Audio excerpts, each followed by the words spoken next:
Hey, what's up, everybody? In today's episode, we are talking about the 3 most important things to consider when you are choosing what platform to put your website on.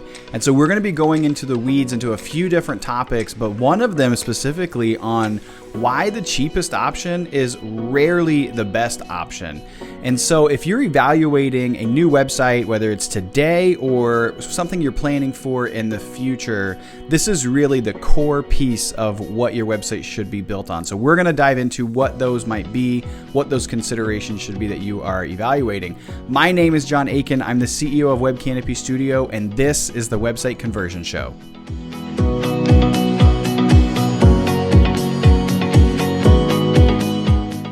Last episode, we went through this pyramid here, this diagram where we talked about the website conversion framework, and it should be in the show notes. If you're listening and don't have the visual in front of you, you can click the link and check out what the website conversion framework looks like.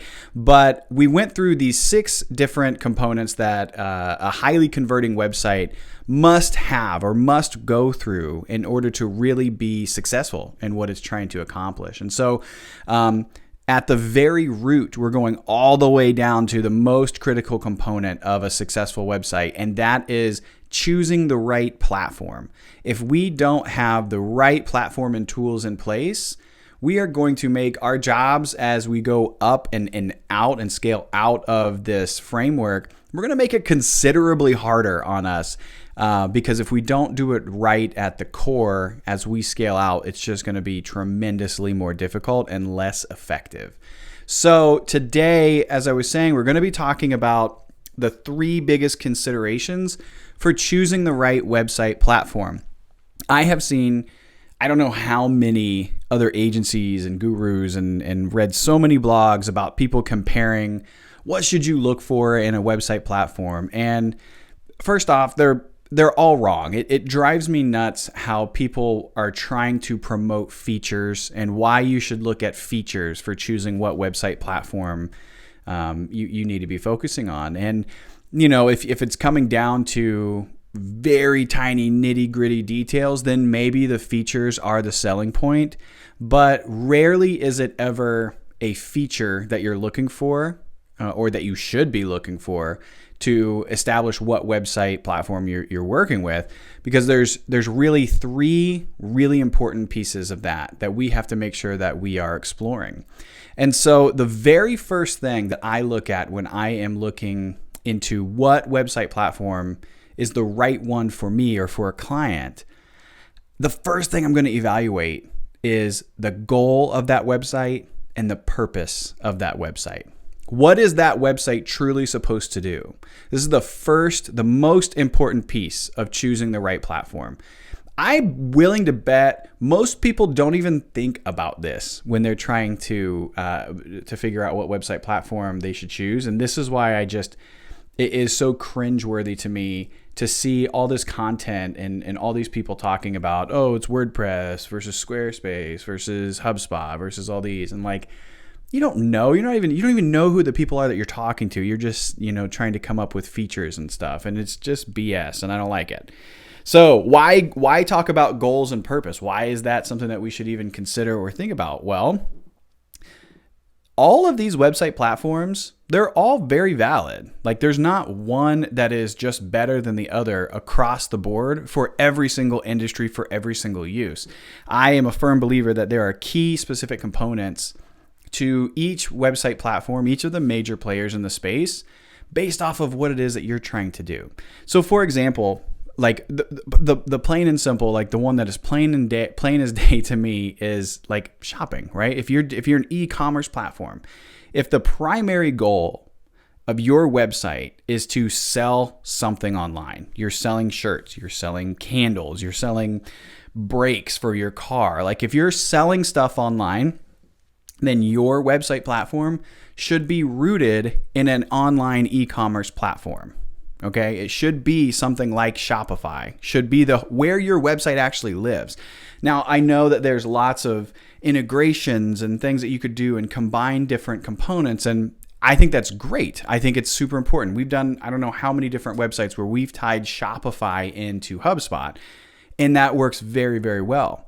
But if your primary purpose of the existence of that website is for e-commerce, is shopping, it would not make sense to house your primary website somewhere else and then have to keep sending data, different platforms, different integrations, different plugins into different things. It just doesn't make sense.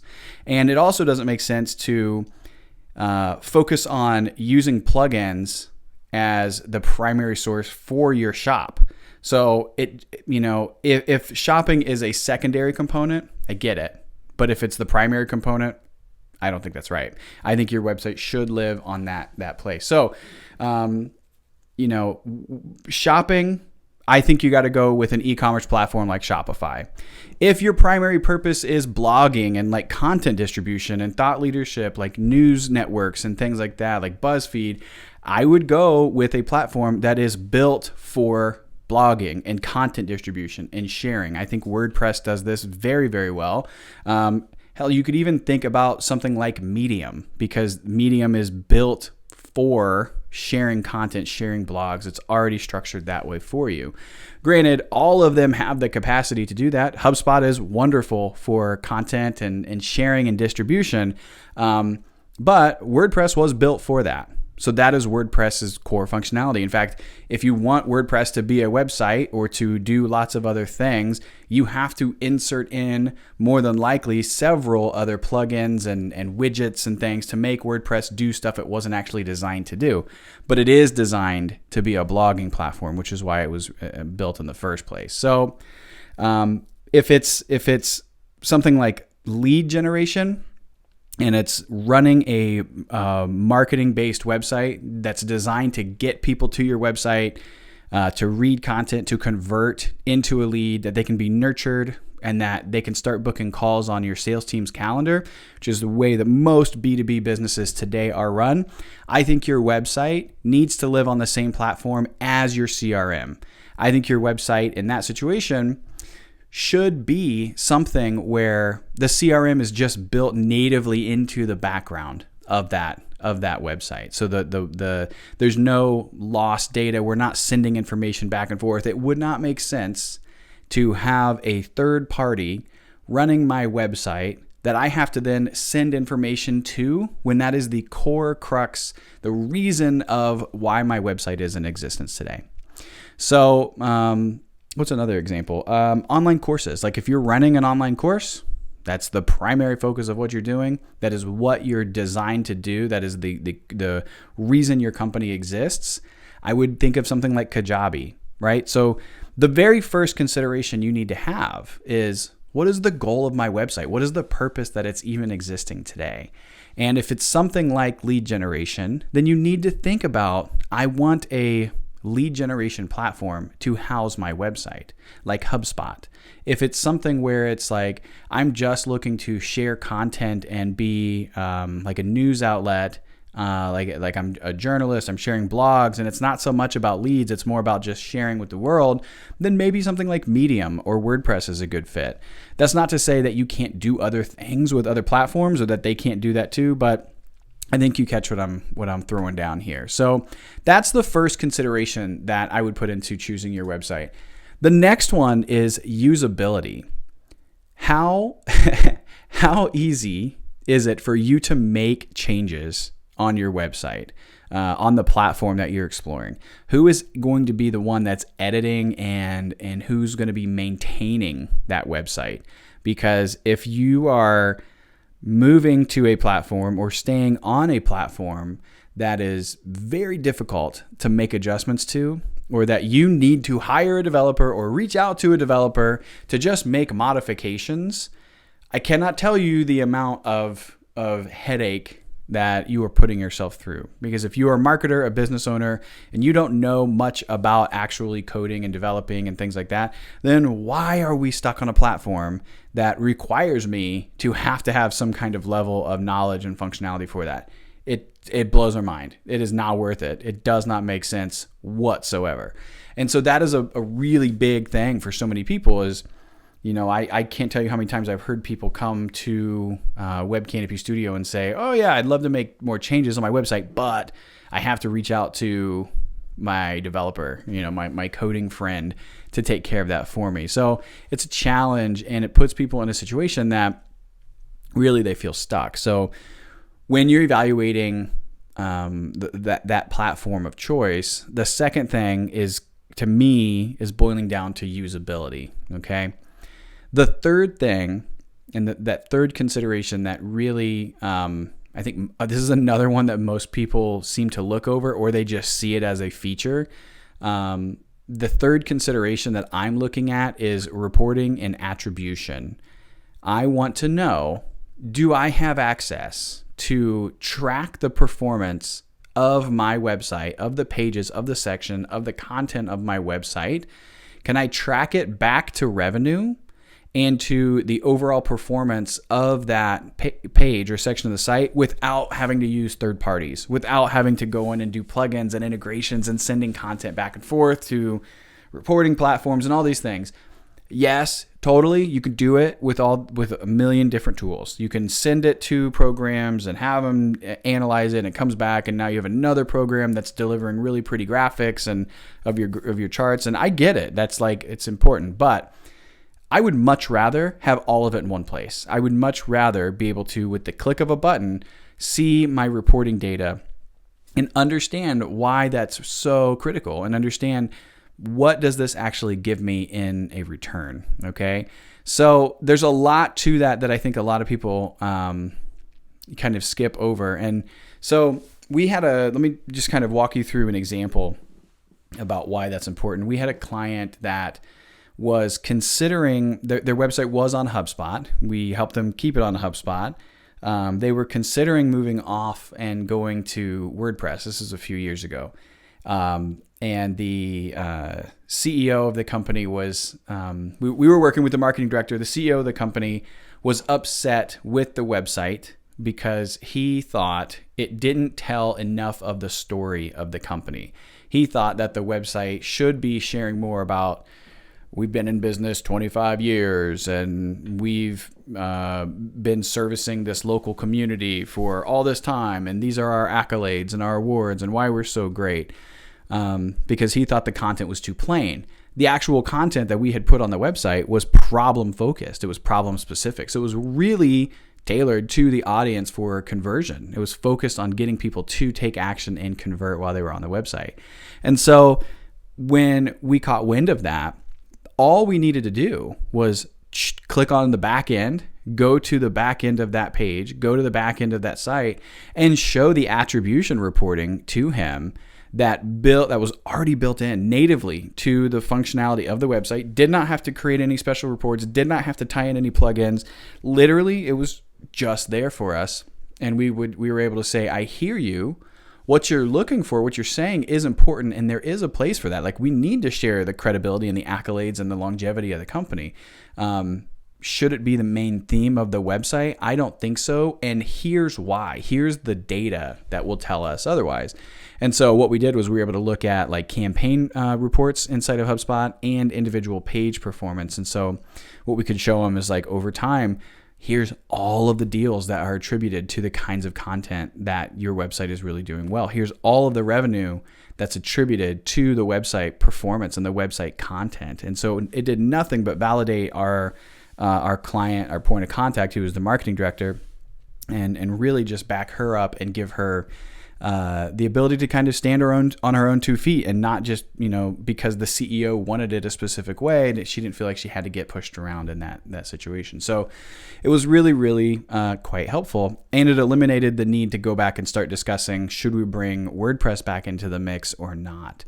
So that's just an example. Those are really the big three things. The other situation, a lot of people bring up cost. Cost is very important.